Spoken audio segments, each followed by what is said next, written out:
empatía es darse cuenta de lo que sienten las personas, ponerse en su lugar y cultivar la relación con variedad de personas. Motivación usando nuestras preferencias más profundas para encaminar nuestros objetivos, tomar iniciativas, ser eficaces y perseverar a pesar de contratiempos y frustraciones. Habilidades sociales, emociones con buenas relaciones, interactuar fluidamente con habilidad para persuadir, dirigir, negociar y resolver conflictos, cooperar, trabajo en equipo. Todos tenemos dos mentes, una que piensa y otra que siente. La inteligencia emocional es la capacidad de controlar y regular los sentimientos propios y de los demás. Recuerda, usar la inteligencia emocional asegura un buen clima laboral.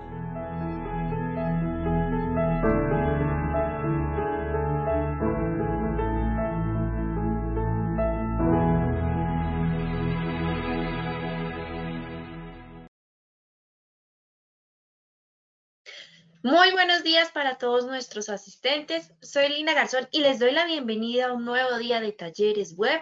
Iniciamos este jueves con la Escuela de Enseñanza y Aprendizaje en Salud Psicosocial, Creciendo Juntos, sesión 7, Tecnoestrés y Tecnoadicciones. Nos acompaña nuestra experta Dayana Carolina Lago, psicóloga magíster en gestión humana y desarrollo organizacional, especialista en seguridad y salud en el trabajo. Doctora Dayana, muy buenos días, bienvenida.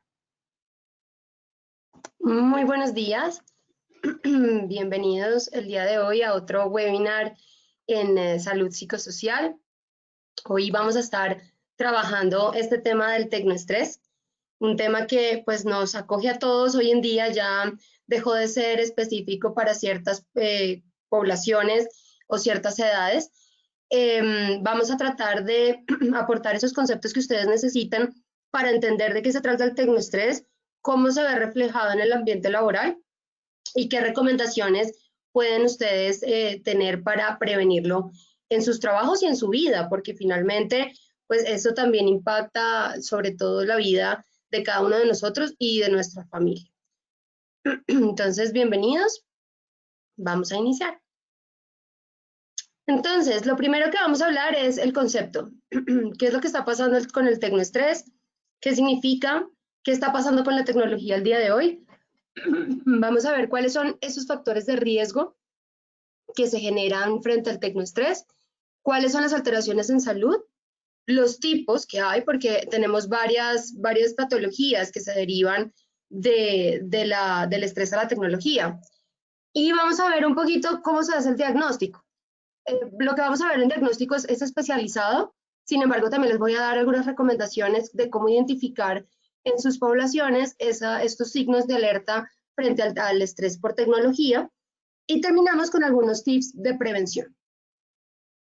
Entonces, lo primero que tenemos que saber es que hoy en día, y más o menos desde el 2011, se vienen haciendo estudios específicos frente a la relación disfuncional que hay con la tecnología en relación a la tecnología como la conocemos hoy en día, a los smartphones, a las redes sociales, a los equipos que están continuamente conectados, porque sí es importante saber que la tecnología como tal pues ha existido siempre. La tecnología no es únicamente lo que tiene relación con el Internet, sino que ya venía desde pues, toda la vida en la que hemos existido en esta tierra, pues cada uno de esos desarrollos que nos ayudan a hacer nuestras tareas y actividades en la vida diaria, pues implican un desarrollo tecnológico, ¿sí? Porque es una técnica que nos permite afrontar una tarea. Entonces, la tecnología como la conocemos hoy en día, que está relacionada especialmente con tecnologías de la información y de la comunicación, es la que estamos en este momento estudiando a la luz de lo que es el tecnoestrés, las tecnoadicciones, y que tiene que ver específicamente con el uso del Internet y el uso de estas tecnologías que nos permiten entrar y estar conectados y comunicarnos por vía Internet. Entonces, sí hay que tener en cuenta que esto sigue evolucionando, evoluciona, el problema tal vez es un poco ese, evoluciona mucho más rápido que antes. Antes, pues, eran más los tiempos que habían entre un desarrollo tecnológico y otro, y eso ayudaba a que la gente pudiese adaptarse más fácilmente y encontrar más recursos que hoy en día frente a un desarrollo y el otro. Al ser tan rápido, la curva de aprendizaje pues se demora un poco más, no logra hacerse adecuadamente, consolidar esos aprendizajes de una manera efectiva. Entonces, cuando nos enfrentamos a estas tecnologías, pues nos damos cuenta que nuestros recursos no son suficientes, porque no hemos podido aprenderlos como son. Acá también influyen mucho las experiencias previas que hemos tenido con la tecnología. Entonces, si desde pequeñitos estamos conectados y desde pequeñitos aprendemos cómo funcionan los smartphones, cómo funcionan las pantallas touch, cómo entendemos y asociamos con el comportamiento y al jugar con el espacio, que cuando yo hago este movimiento, entonces subo o bajo, o que cuando yo toco una pantalla, me pasa y me abre otra ventana, aunque yo no sepa qué dice ahí, cuáles son las letras que están ahí, qué palabra dice, yo ya sé que el simbolito morado redondito está la aplicación. Entonces yo doy clic y entro. Y ese es el razonamiento que hacen los niños en sus primeros años de vida. Ellos comienzan a asociar esos movimientos y esos colores y símbolos a cosas que son de su agrado y que les interesa. Entonces, cuando juegan con ellas, pues van apropiando esa forma de comunicarse con esta tecnología que tienen enfrente. Nosotros, y tal vez, pues, digamos, no tanto las generaciones que vienen, pero sí los que no nacimos con el Internet, los que todavía estamos aprendiendo cómo desenvolvernos en este entorno, nos cuesta un poco más porque no hicimos esas asociaciones previas y esa experiencia previa. Nosotros nos enseñaron, por ejemplo, que para subir y bajar el volumen del televisor hay un botón y el botón hay que espicharlo para que suba y va hacia arriba y para que baje y va hacia abajo. Entonces, nuestras asociaciones son otras y por lo tanto para nosotros no es tan fácil asociar el scroll, subir, bajar, ir de un lado a la derecha hacia el otro, aunque pues ya lo hemos ido apropiando, pero es un ejemplo para que vean que la manera en cómo nos relacionamos con la tecnología en nuestra infancia sí es un factor determinante para afrontar los nuevos avances que van llegando. Ese lenguaje que se utiliza con la tecnología se aprende en la niñez hoy en día y se traduce en muchísimas más habilidades al momento de enfrentarse con estos equipos y con estos sistemas en la adultez y pues en la vida laboral. Entonces, hay que también tener en cuenta que nuestras poblaciones pues son distintas.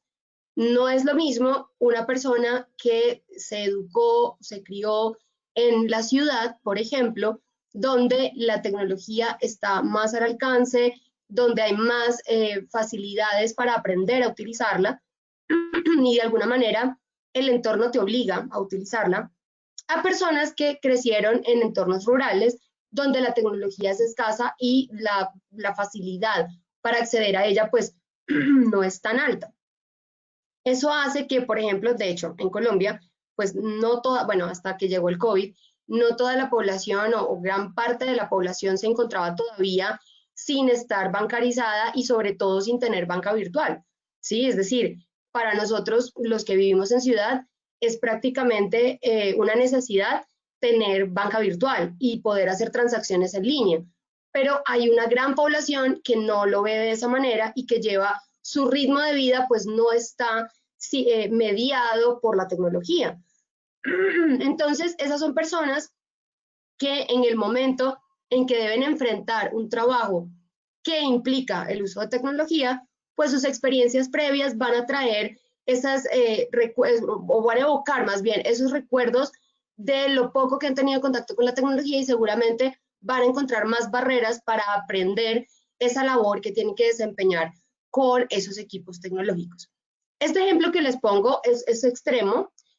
Pueden haber, recuerden que toda la vida es cuestión de puntos medios, pueden haber grises entre esa gama que les estoy poniendo de A y B, pero es un ejemplo para que se den cuenta que no todo lo que hay en el mundo de tecnología llega a todo el mundo y por lo tanto no todos tienen los mismos recursos para enfrentar esa tecnología.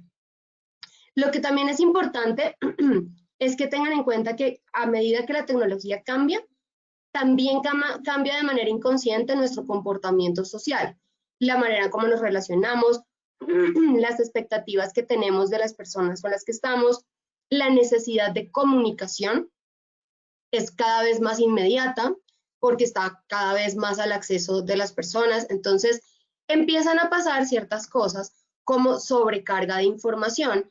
Por ejemplo, la sobrecarga de información en comunicación, la sobrecarga de comunicación, y es el bombardeo de mensajes que puede recibir una persona y la demanda o exigencia de sus diferentes entornos sociales para responder con inmediatez.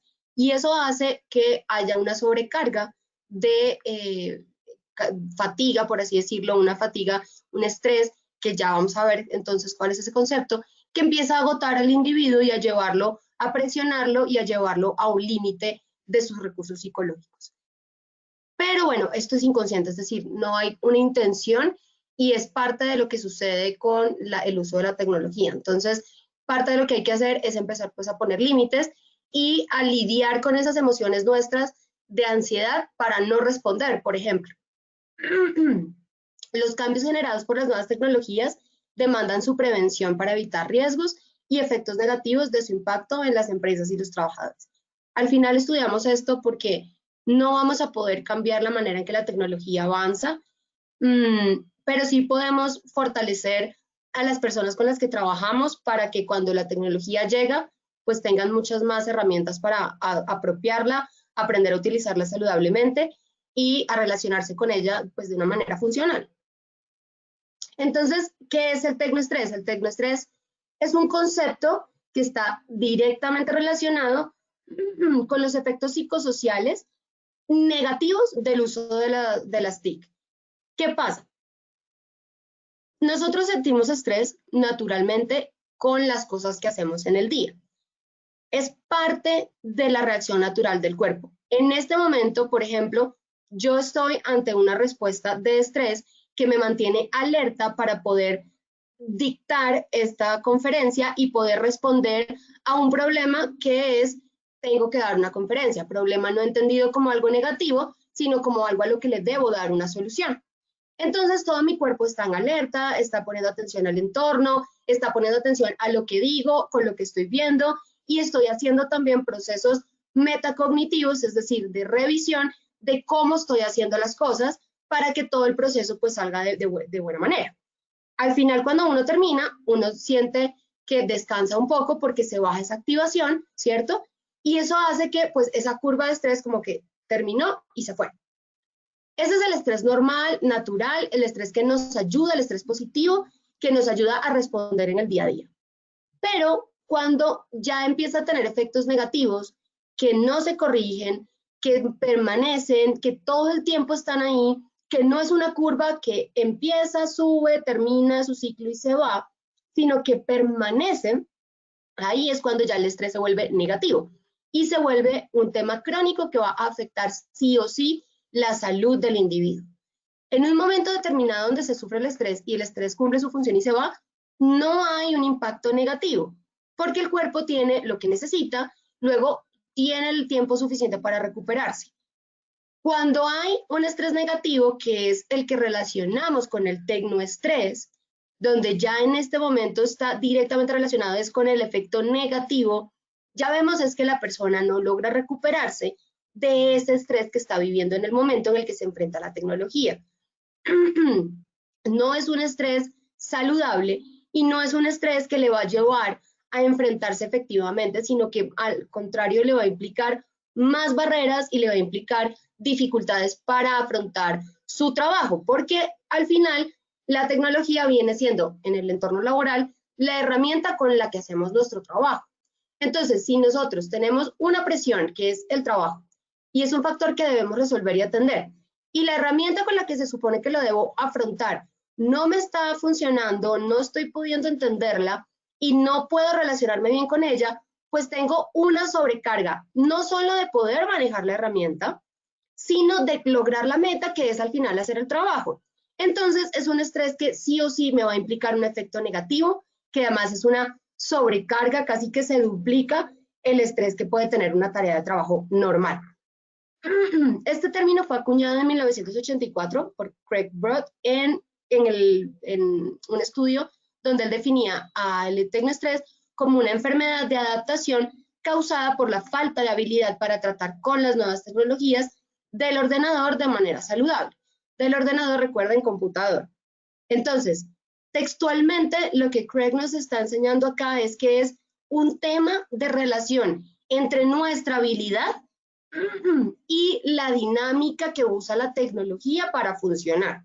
Es decir, que ya empezamos a ver que si nosotros capacitamos, entrenamos y generamos esas habilidades, pues ya podemos estar hablando que hay una organización o una comunicación mucho más fluida entre la persona y la tecnología, cosa que puede beneficiar, pero hay otros factores que empiezan después de 1984 que empezaron a aparecer y que hoy en día están afectando aún más y ya los vamos a revisar. ¿Cuáles son esos factores de riesgo psicosociales que están asociados al tecnoestrés? Primero, las demandas laborales. Lo que estaba hablando ahorita, la presión por responder en el trabajo, que va a implicar que la persona tenga una necesidad por afrontar la tecnología para poder resolver sus tareas y sus pendientes. Entonces, a mayor demanda laboral que implica el uso de la tecnología, mayor tecnoestrés en caso de no tener los recursos para enfrentar. Conflicto trabajo-familia, porque el tecnoestrés afecta no solamente a la persona en su trabajo, sino que es un estrés que se mantiene y permanece constantemente, es un estrés que genera frustraciones, que genera fatiga, genera cansancio, y eso va haciendo que entonces la persona entre también en conflicto y no logre el equilibrio entre el ambiente laboral y el ambiente familiar. Hay un aumento de la cantidad de información poco útil. Entonces, ¿recuerdan la sobrecarga de comunicación? También hay sobrecarga de información. La sobrecarga de información es todo ese mundo de datos que hay, que yo estoy recibiendo constantemente y contenido que estoy consumiendo, pero que no logro canalizar de manera saludable. No logro hacer una selección de qué es lo que yo debo consumir en este momento de información y qué debo dejar o qué debo ignorar, de acuerdo a mis intereses y de acuerdo al momento en el que estoy. Entonces, prácticamente uno se vuelve un zombie porque sigue y sigue y sigue navegando y sigue buscando y sigue viendo todo lo que le arroja el Internet y las tecnologías de la información y de las comunicaciones. Entonces, hay mucha información que puede ser poco útil y puede implicar una barrera para resolver la tarea efectivamente. También hay sobrecarga de trabajo, porque aprender a manejar la tecnología implica además una doble tarea. No solo tengo que responder con el trabajo, sino que tengo que responder con el trabajo con la tecnología que me asignaron. Entonces tengo que aprender a usarla y tengo que ver de qué manera saco el trabajo. No es lo mismo mandar una carta por correo certificado, donde ya sabemos cómo funciona, uno va presencialmente y le envía, a una persona que nunca ha utilizado un sistema para envío de correspondencia y le ponen el sistema delante y le dicen tiene que enviar la carta por acá. Entonces, claro, la primera capacitación es usted hace clic acá, entra acá, mete los datos de la persona acá, mete el contenido de la carta acá, la manda a revisión, firma por acá y listo, ¿cierto? Y la persona aparentemente entendió, pero no es lo mismo cuando se enfrenta al sistema y cuando se da cuenta de ciertas cosas, atributos que tiene el sistema que toca empezar a ver cómo los trabajo y cómo hago para esa acción que ya tenía dominada, cómo la meto acá y cómo la saco adelante. Esa sobrecarga implica que la persona va a tener un doble cansancio, por así decirlo, de la tarea que se realiza. De ahí la importancia de que todos los sistemas que asignemos para desarrollar las tareas estén, antes de que sean implementados, estén absolutamente aprendidos por la población que los va a utilizar. Hagamos simulaciones, hagamos entrenamientos, tomémonos el tiempo suficiente para que las personas aprendan a usarlo y a querer a la herramienta.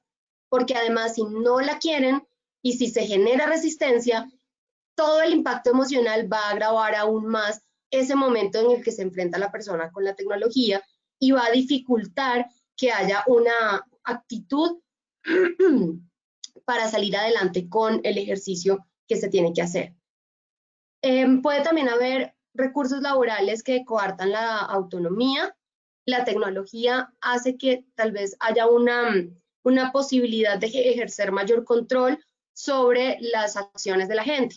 Entonces, si ustedes se dan cuenta, hoy en día todos estamos siendo absolutamente vigilados por todo. No es únicamente las redes sociales, no es únicamente el problema que se ha identificado con los smartphones y las cámaras que están incluso apagadas, que al parecer pues transmiten información, realmente va más allá de eso. En realidad, todos nuestros sistemas, las cámaras de tránsito, las cámaras de registro de datos, todos estamos siendo constantemente monitoreados dónde estamos, qué estamos haciendo, y eso no está mal. De alguna manera, es un sistema que recoge información y en teoría esos datos sirven para dar beneficios a la población. Recojo información, sé cómo es mi población, sé cómo se mueve, sé qué necesita, y por lo tanto, yo Estado puedo darle a mi población lo que la población necesita. De alguna manera, eso es como lo que debería funcionar y es el objetivo. Hay muchas otras cosas que están pasando, otros intereses que están allí, y es cuando entramos en los dilemas ya morales y sociales, pero sin entrar en esa discusión, lo cierto es que sí estamos teniendo más facilidades, sobre todo en las organizaciones, para ejercer control sobre la población. Sea a qué hora te conectas, a qué horas te desconectas, si estás ausente, a qué horas estás enviando los correos, cuándo estás trabajando, cuáles son tus picos de trabajo más altos, en qué áreas de la oficina te encuentras normalmente, cuándo entraste, cuándo saliste. Entonces, tenemos esta información que de alguna manera nos va a servir a nosotros para regular también los patrones de comportamientos de la gente que trabaja en la empresa. Es bueno, pero coartan la autonomía. Entonces nos toca ser muy juiciosos en cómo dar empoderamiento y autonomía a las personas y cómo esta información no la podemos utilizar para ejercer un excesivo control que pueda aumentar el estrés en la población, sino que sea un uso consciente de estos datos. Entonces es información inteligente que tenemos que utilizar. Feedback inexistente o ineficiente. Si el sistema no me arroja a mí un feedback que yo pueda asumir, interiorizar y que pueda trabajar con esa información, va a ser muy difícil que yo pueda entenderme con el sistema. Entonces tenemos que tener sistemas amigables que nos ayuden a enfrentar el día a día en la tarea. Precario ajuste entre el diseño del puesto y el diseño de los procesos. Hay que tener ese ajuste siempre claro para ver de qué manera la tecnología me ayuda y no la tecnología me implica una barrera adicional. Diseño no centrado en el usuario. ¿A quién estamos dirigiendo el uso de esa tecnología? ¿Quién es mi persona? ¿Cómo es? ¿Qué hace? Las creencias de las propias capacidades. Entonces, la creencia de las capacidades se gana cuando la persona tiene confianza en sí misma y cuando logra darse cuenta que sí puede responder a esas tecnologías. Eso se logra con entrenamiento. Cuando la gente se enfrenta a la tecnología, va aprendiendo y se va dando cuenta que la puede utilizar. Entonces, para generar esa creencia, hay que generarle experiencias positivas alrededor del uso de las tecnologías que tenemos implementadas en la organización.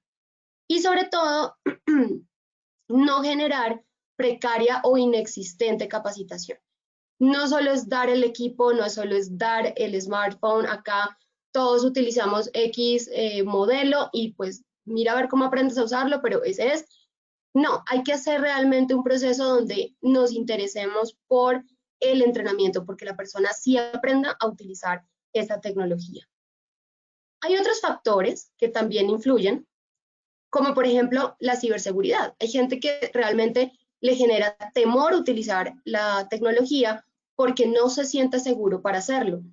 Y está bien, es parte de, es decir, en este mundo hay de todo y parte de eso están esos miedos que se pueden generar y pues debemos también aprender a identificarlos y saber de cuál es la mejor manera para lidiar con ellos. La economía, por el tema de acceso a la tecnología, que está constantemente siendo reinventada, entonces no nos terminamos de adaptar a uno cuando ya está llegando el otro modelo. Y sobre todo hay gente que teme a la automatización de los procesos, que si se implanta un nuevo sistema, entonces va a ser cada vez menos necesaria la participación de las personas, cosa que nunca ya hoy en día se ha demostrado más, como últimamente se ha hecho, en que la inteligencia artificial y la automatización de los procesos lo único que van a hacer es ayudar a la población a hacer más fáciles sus tareas, pero sí o sí siempre se va a necesitar la mente humana, porque hay decisiones, o sea, es decir, la manera en que nuestra mente funciona y en que funciona la inteligencia artificial sigue siendo muy diferente.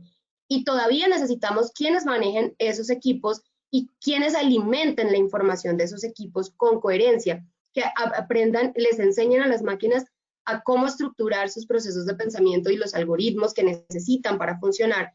Por lo tanto, las personas que van a estar detrás todavía van a estar ahí, ¿sí? Entonces, sí van a cambiar tareas, sí se van a suprimir labores, pero van a aparecer otras y van a aparecer nuevos campos de trabajo y de acción. Entonces, no, recuerden que por ahí dicen que la materia no desaparece, sino que se transforma. Más o menos es lo mismo.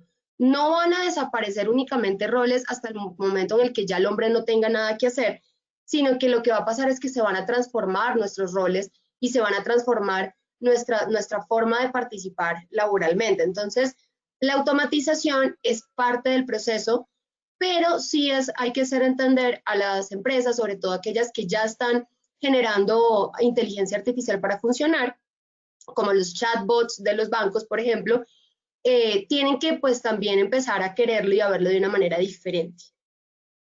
¿Cuáles son esas alteraciones que se pueden presentar? Problemas de sueño, sobre todo por el tipo de luz que utilizan los equipos. La luz de los equipos interfiere con la generación de las hormonas que inducen el sueño en el cerebro.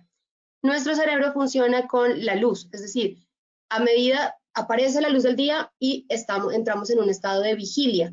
Desaparece la luz del día y entramos en un estado de sueño. Cuando la luz es natural, eso funciona como un relojito y es perfecto. Pero cuando la luz se mezcla en la natural con la artificial, comenzamos a ver que nuestro cerebro empieza a tener dificultades para hacer ese ajuste porque depende de la luz para activar sus mecanismos. Entonces, cuando inducimos el uso de pantallas por tiempo muy prolongado antes de dormir, por ejemplo, quedamos estimulados. Queda de alguna manera el cerebro como en esa pelea de duermo o estoy despierto. Entonces, lo mejor es que antes de dormir o pongan sus pantallas en esa luz con la que vienen para los turnos nocturnos, por así decirlo, para que puedan tener un poco más regulada esa parte de la iluminación de las pantallas y evitar los problemas de sueño. Los dolores de cabeza son parte de cualquier cuadro de estrés, en especial en cuanto a tecnología, sobre todo por la fatiga que se genera de la sobreinformación, el estrés de no poder funcionarlo, el ajuste de los recursos personales con la tecnología y demás. Los dolores musculares, que son también parte de una respuesta normal de estrés, los trastornos gastrointestinales, la reducción del desempeño, pero debido al no uso o al mal uso de las TICs en el puesto de trabajo. Porque va a pasar dos cosas. Va a haber gente que la coge más rápido y logra arrancar a utilizar esa tecnología y les va muy bien, y otras personas que les va a costar más, y entonces el desempeño de un grupo versus el otro pues va a ser diferente. En teoría la tecnología ayuda, pues facilita que el trabajo se desarrolle de una manera efectiva, con mayor calidad, pero sobre todo más rápido. Entonces, si yo logro entrenar bien a mi equipo, pues eso va a ser así. Pero si no, pues va a ocurrir el efecto completamente contrario. Y voy a tener algunos que van marchando y que tienen una productividad que se ha incrementado significativamente, y otros que por el contrario ha disminuido el desempeño porque han tenido que invertir más tiempo en ese ajuste con el uso de la tecnología. Vamos a tener también una despersonalización en la tarea, es decir, nos va a importar muy poco por qué la estoy haciendo, cuál es el impacto que esto tiene, si realmente está haciendo un beneficio para alguien o no. Simplemente lo voy a hacer porque me toca hacerlo. Y vamos a tener sí o sí agotamiento emocional, junto con una baja realización personal. Estas últimas tres variables hacen parte del síndrome del burnout o síndrome del quemado. Cuando hay una despersonalización alta, un alto agotamiento emocional y una baja realización personal, estoy ante el síndrome del quemado. Entonces, el estrés por tecnología nos puede llevar hacia ese síndrome, a ese síndrome de cansancio extremo, de fatiga extrema, que es difícil de recuperar. Hay varios tipos, entre ellos tenemos la tecnofatiga, la tecnoansiedad, la tecnoadicción y el síndrome FOMO. Vamos a revisarlos. La tecnoansiedad, entonces, como la palabra lo dice, ansiedad por tecnología. Ansiedad como cualquier cuadro de ansiedad. Entonces voy a tener una activación fisiológica que no es placentera, que me va a generar tensión muscular, me va a generar tensión psicológica y vamos a tener un malestar que va a estar sí o sí asociado al uso de las TICs o a la idea futura del uso de las TICs. Produce pensamientos negativos sobre la propia capacidad y las competencias que tenemos para afrontarlo, y cada vez que yo me enfrente a la tecnología, voy a tener este tipo de activaciones desagradables para la persona. Entonces la persona va a querer evitarlos lo más que pueda para no tener esta expresión fisiológica de este malestar que se genera. Entonces, uno de ellos puede ser la tecnofobia. La tecnofobia ya es esa sensación que se genera de el miedo o la resistencia a utilizar la tecnología. Entonces vemos acá, resistencia a hablar de tecnología, miedo hacia la tecnología, pensamientos hostiles y agresivos hacia la tecnología. ¿Por qué? Porque ya las fobias son esas expresiones afectivas que no entendemos, a veces pueden no ser tan racionalizadas por la persona y simplemente se generan toda esta serie de cambios fisiológicos y de pensamientos sin entender realmente la causa o el porqué de esto. Por eso hay que ir en una fobia, pues ir muy atrás a ver qué fue lo que la generó, realmente cuál es la causa, porque a veces una fobia está enmascarando un temor distinto. Entonces, bueno, hay que revisar pues todo ese proceso, pero lo cierto es que la tecnoansiedad pues me genera todo este cuadro de ansiedad que se da normalmente por cualquier situación, pero asociado a la tecnología. La tecnofatiga es muy importante porque este es tal vez el más común y es sobre todo ahorita en tiempos de COVID. Es un cansancio y un agotamiento ya mental, cognitivo, emocional absoluto a tener que utilizar la tecnología. Entonces, sabemos que nos toca, sabemos que es una necesidad, es la única manera de comunicarnos, mantenernos conectados y pues además tiene grandes beneficios, pero realmente es tal la cantidad de tiempo que pasamos utilizándola que generamos una fatiga y que tenemos que tener en cuenta que esta fatiga también se da físicamente. Entonces tenemos fatiga visual, por ejemplo, y la fatiga visual puede llevar a problemas de salud visual. Entonces sí tenemos que tener mucho cuidado cuando sintamos los tics en los ojos, por ejemplo, cuando sintamos los ojos secos, cuando sintamos ganas de rascarnos los ojos, ahí ya podemos ver que estamos ante signos de fatiga visual derivada del uso de la tecnología. Entonces sí tenemos que tener muy claro que ante la fatiga hay que descansar. Y en el momento en el que aparece, lo mejor es hacer una pausa en el camino y descansar un poco. Tenemos el síndrome de la fatiga informativa, que es la sobrecarga de información cuando se utiliza el Internet. Y pues la sintomatología en general de la fatiga por tecnología es la falta de competencias para estructurar y asimilar la nueva información derivada del uso del Internet con la consiguiente aparición de cansancio mental. Estas son la forma en cómo se expresa. Entonces, ante la fatiga, fíjense la diferencia entre fatiga y ansiedad. En la ansiedad hay un miedo, hay una angustia, me anticipo a lo que puede pasar y de entrada ya me siento mal. No me gusta y tengo un malestar. La fatiga es, no tengo problema con la tecnología, me gusta la tecnología, sé utilizarla, pero realmente la utilizo tanto y estoy tan sobrecargado que el cansancio es muy alto y empiezo a sentir ese desajuste. Luego tenemos la tecnoadicción. Y la tecnoadicción implica las siguientes dos que les voy a hablar. La tecnoadicción es, como toda adicción, es una enfermedad y es una enfermedad física y psicoemocional que crea una dependencia o una necesidad hacia una sustancia. bueno, actividad o relación, hacia una sustancia. Normalmente hago énfasis acá porque la sustancia genera cambios en la manera en cómo pienso y cómo percibo el mundo. Pero resulta que, así como tenemos adicciones a sustancias, hay adicciones a comportamientos. Entonces, el uso del Internet también me va a generar a mí cambios en la manera en que percibo el mundo, cambios en la manera en que siento y en que actúo. Entonces, sí se genera también una adicción de comportamiento hacia la tecnología. La tecnoadicción es una compulsión. Una compulsión es cuando no tienes regulación sobre tu comportamiento y tiendes a repetir un patrón específico de comportamiento buscando satisfacer una necesidad emocional. Entonces, una compulsión es, por ejemplo, me lavo las manos 700 veces al día porque siento que todo el tiempo las tengo sucias. La compulsión allí es el lavado de manos. La idea es frente a qué tan higiénicas tengo las manos.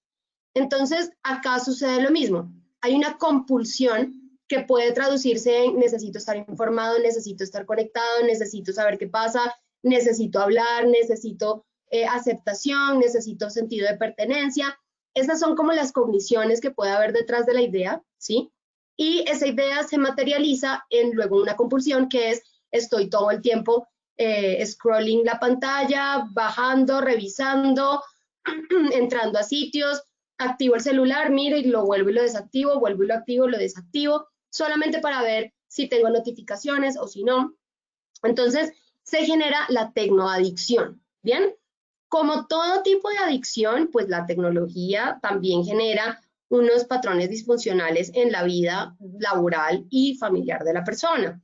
Entonces, hay que empezar a ver si el uso de la tecnología me genera disfuncionalidad en el entorno, no puedo cumplir con mis actividades, me pierdo de cosas importantes, no estoy en los momentos importantes, en el aquí, en el ahora, por ejemplo, en una cena familiar, estoy más pegada a ver qué es lo que está pasando en redes, mi vida transcurre más en la virtualidad que en la presencialidad. Ahí entonces identificamos que hay un problema y que tenemos posiblemente una adicción.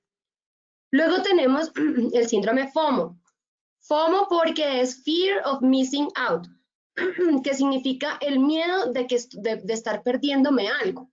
Entonces, el síndrome FOMO es sentir que la vida de los demás es más interesante o que al ver todo lo que está pasando, me perdí de algo me estoy perdiendo, o bien porque no lo estoy haciendo, no lo estoy viviendo, o bien porque hay tanta información que yo necesito estar enterado de qué está haciendo todo el mundo constantemente. Entonces me da miedo perderme algo de información.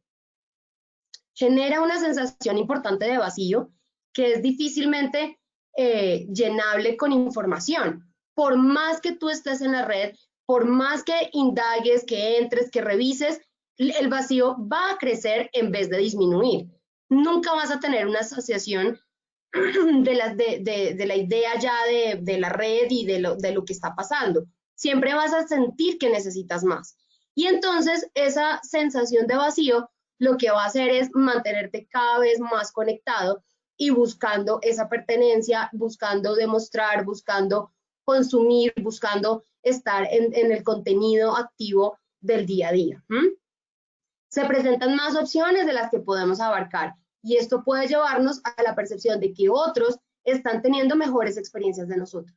Entonces afecta la autoestima, el autoconcepto, afecta a las relaciones, afecta la forma en cómo percibimos las relaciones, por lo tanto vamos a empezar a tener ciertas dificultades en el relacionamiento y en la comunicación con los demás, ¿sí? Afecta el autoconcepto. Entonces, ¿qué pasa con el síndrome FOMO? Pues es un síndrome que está en este momento, sobre todo en las generaciones, en las nuevas generaciones. Estamos hablando en especial de los centennials y de los millennials más tardíos, y es un síndrome que pues lamentablemente está generando una fuerte afectación en la construcción de la identidad de los adolescentes. Entonces, la solución no es eliminar las redes sociales o alejarlos de las redes sociales porque inevitablemente eso es parte de la vida actualmente, y sí hay que más bien es enseñarles a utilizarlas adecuadamente, con educación, a hablar de cuál es la diferencia entre la vida real y la vida virtual, a tratar de alguna manera de generar factores protectores para que estas poblaciones no generen esta dependencia y esta sensación de vacío hacia lo que se publica o lo que están viviendo otras personas o la información que hay en red que se actualiza constantemente. Ahorita en tiempos de COVID hemos sentido tecnoestrés y lo hemos sentido tal vez más que antes porque hemos tenido una demanda del entorno por incluir cada vez más a las personas en el uso de las TICs. De hecho, hay un meme por ahí que está circulando que dice que lo que más que recursos humanos, más que los departamentos de tecnología, más que los mismos comerciales de la tecnología, realmente quien pudo hacer que todo el mundo entrara a utilizar tecnología y que entráramos incluso a pensar en el teletrabajo como una opción fue el COVID-19. Y es verdad, o sea, al final necesitamos de una situación que nos empujara porque nos implicó ver la necesidad que hay. Siempre y cuando la tecnología sea para suplir una necesidad y para facilitar la vida del hombre, pues es un tema muy funcional y adaptativo que hay que aprovechar. Entonces, ahorita nos pasó y por eso pues incluimos más personas en el uso de las TICs que antes.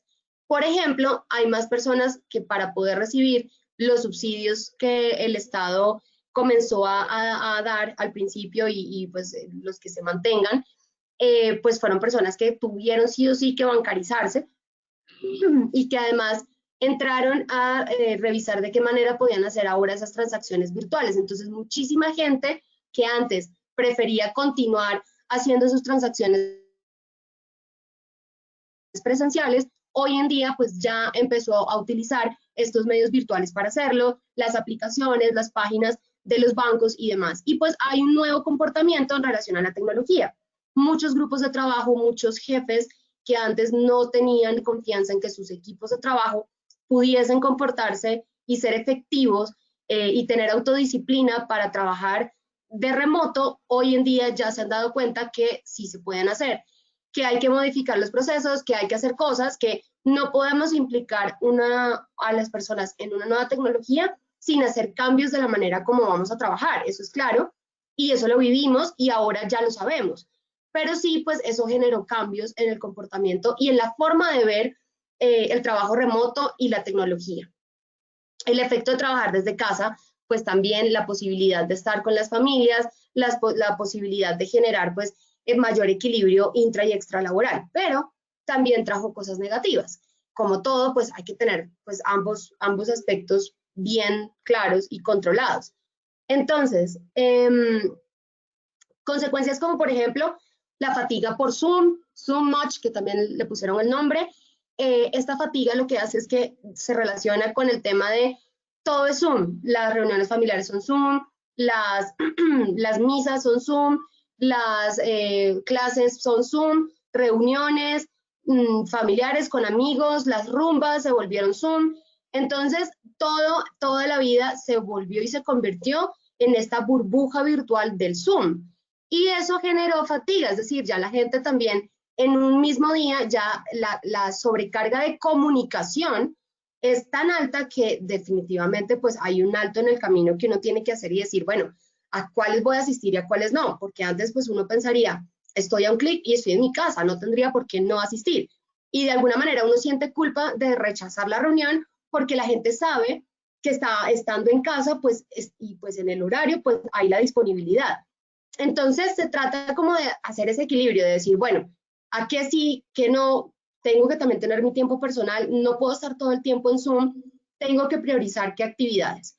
Eso me va a generar agotamiento por estrés y en el estrés en el que estamos viviendo hoy, pues todavía más. El estrés de no tener una buena conexión y tener que estar conectado, la necesidad de control que ya les expliqué, la reunionitis que tiene en relación específica al trabajo. Entonces, ¿qué tiempo me queda a mí para hacer mis tareas operativas si estoy todo el tiempo dedicado a una reunión? Entonces, ojo con eso, tratemos de equilibrar esos tiempos para que nuestros equipos pues puedan funcionar. Evitamos el aislamiento, ¿sí? Entonces, para tratar de no sentir ese distanciamiento social, lo que queremos es pues estar comunicándonos con la gente, lo cual está bien, pero entonces hay que tener cuidado cuál es la justa medida de hacer eso, ¿sí?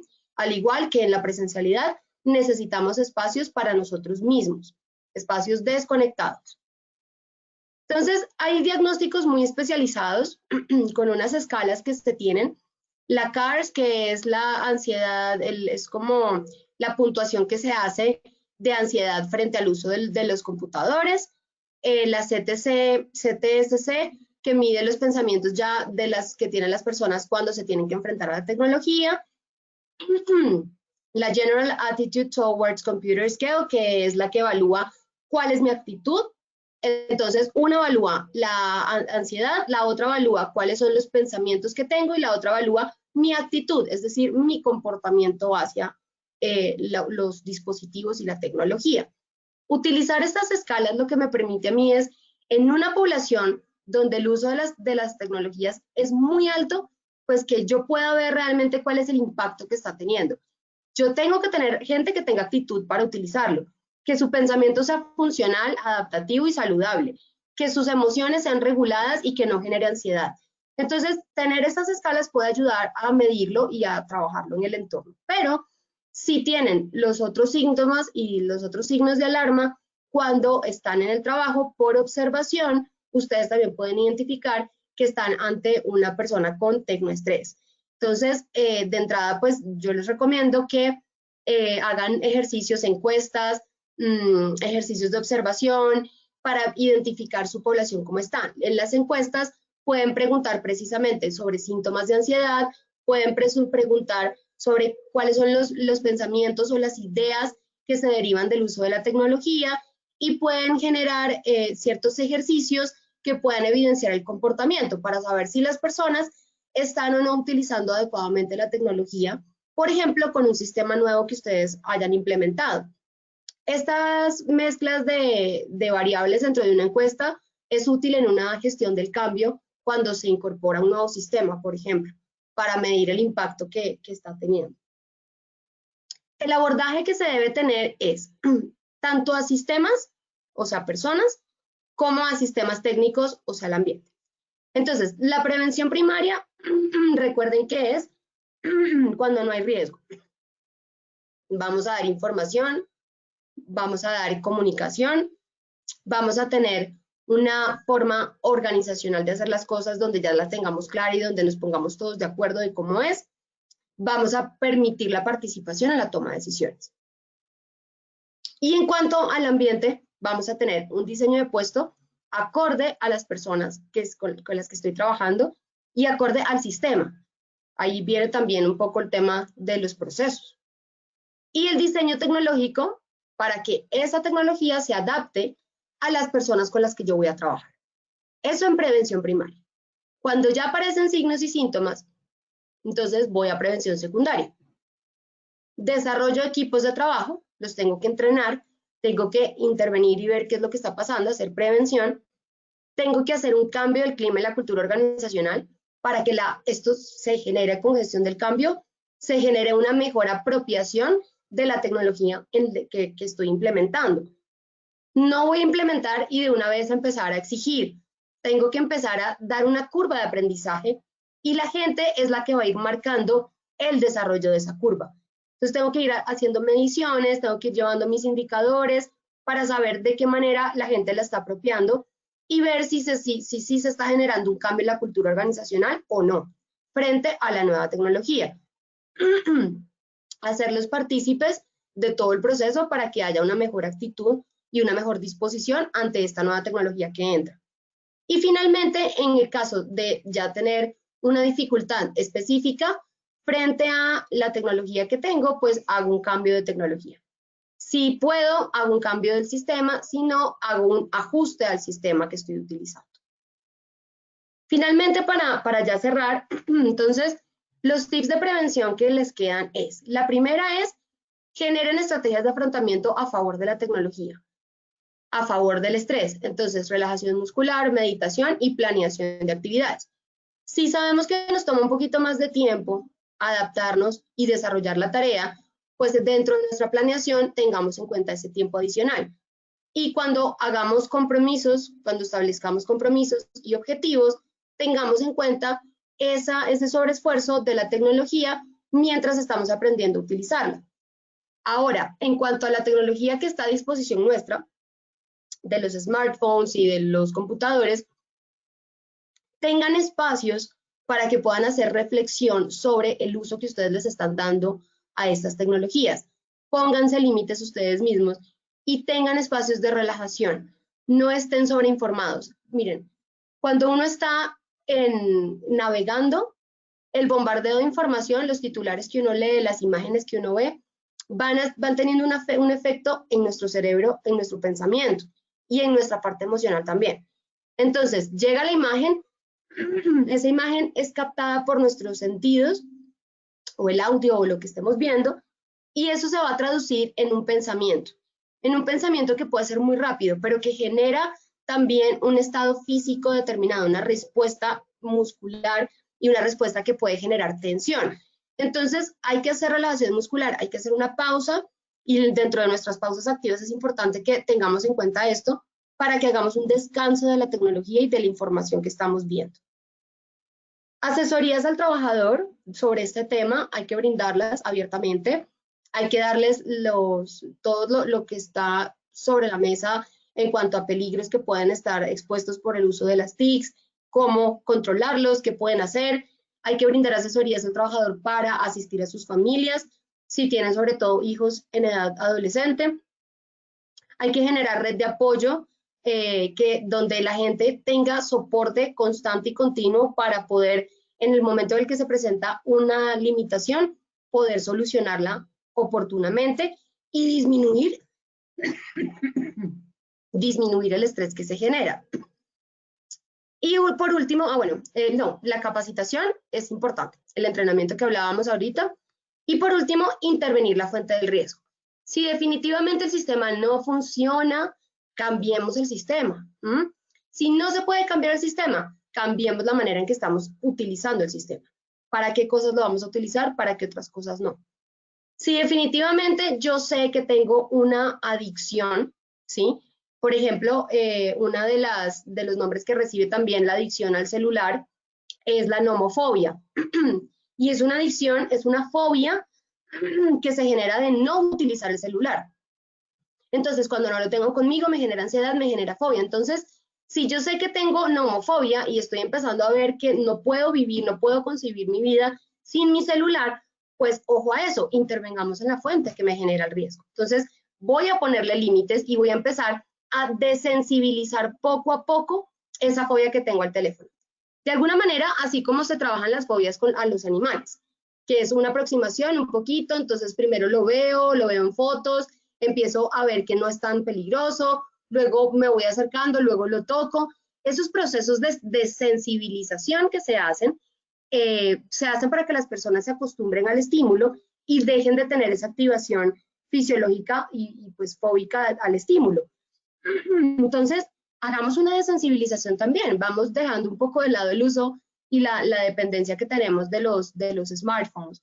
Y hoy en día incluso ellos mismos traen aplicaciones para poner límites al uso de las redes sociales. Hay que separar también cuándo es por trabajo y cuándo no, ¿no? Pero también por trabajo hay que poner límites. Entonces, bueno, con esto ya les dejo el tema de hoy. Es importante que hagan una autocrítica y un proceso reflexivo de cómo están ustedes frente a este tema, si están teniendo tecnoestrés y si están teniendo una estimulación o una sobrecarga más bien de información. Y que comiencen a generar esas medidas preventivas cuanto antes para evitar que se desarrollen síndromes pues, más adelante. Entonces, muchísimas gracias. Quedo atenta si tienen alguna pregunta. Doctora Dayana, muchas gracias, como siempre, por empezar el día con estos temas tan importantes para todos nuestros asistentes. Esperamos, por supuesto, verte mañana con un nuevo tema. Así será. Entonces, muchísimas gracias, Lina, también por tu apoyo. Gracias a todos y que tengan un feliz día. Claro que sí, para todos nuestros asistentes, muchas gracias por su participación. Los esperamos mañana nuevamente a las 7 de la mañana con la doctora Dayana y un nuevo tema. A todos, muchas gracias. Los dejamos con el siguiente video y como siempre deseándoles un feliz inicio de día.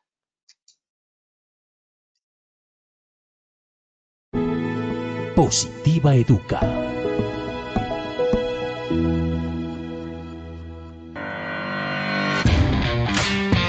Importancia de los elementos de protección personal. Elementos de protección personal, o mejor, elementos para la vida. Ellos nos permiten estar seguros, estar a salvo, conservar nuestra salud, conservar nuestra tranquilidad.